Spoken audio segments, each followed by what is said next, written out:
In today's video, I'm going to teach you how to write a post on Facebook. Whether you're looking to share a moment with friends, update your family on your latest adventure, or simply express a thought to your followers, crafting a post on Facebook is quite straightforward. We'll take it step by step to ensure you're able to share confidently. First, let's start by accessing Facebook. If you haven't already, open your preferred web browser and type in facebook.com. Once you're on the homepage, you'll either log in if you have an account or sign up if you're new to Facebook. For those with an account, proceed by entering your username. This typically is the email or phone number linked to your account. Make sure you type it accurately, as a small typo here could prevent you from logging in. Now type in your password. Always double check to avoid any errors that could lock you out or send you into a password reset loop. Once you've entered your username and password correctly, it's time to hit the login button. Once you're logged in, you'll be directed to your newsfeed, the hub of Facebook activity. Here, your screen fills with posts from friends, pages you follow, and more. To start crafting your own post, you'll want to locate your profile. In most web browsers, you can find your profile by clicking on your name or profile picture, typically found on the top bar of the Facebook page. This will take you to your personal profile section, where you can see your posts, pictures, and other activities.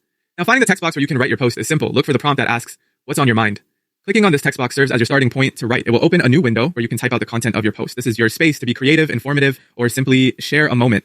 You can type whatever you feel like sharing with your connections, whether it's a status update, a memorable photo, or even adding emotions and activities from the available icons. You have plenty of ways to enhance your post. Once you're happy with what you've written, take a quick moment to review it. This helps catch any typos or ensure that your message is exactly what you want to say. Now comes the final and most gratifying step, clicking on post. This action shares your message, photo, or update directly onto your timeline and into the news feeds of your followers or friends, depending on your privacy settings. And just like that, you've successfully shared a post on Facebook. It's a simple process, but one that opens doors to connecting, sharing, and engaging with friends and people around the world. So go on, share your thoughts, and enjoy the connectivity that comes with being part of the Facebook community. Thanks for watching, and happy posting.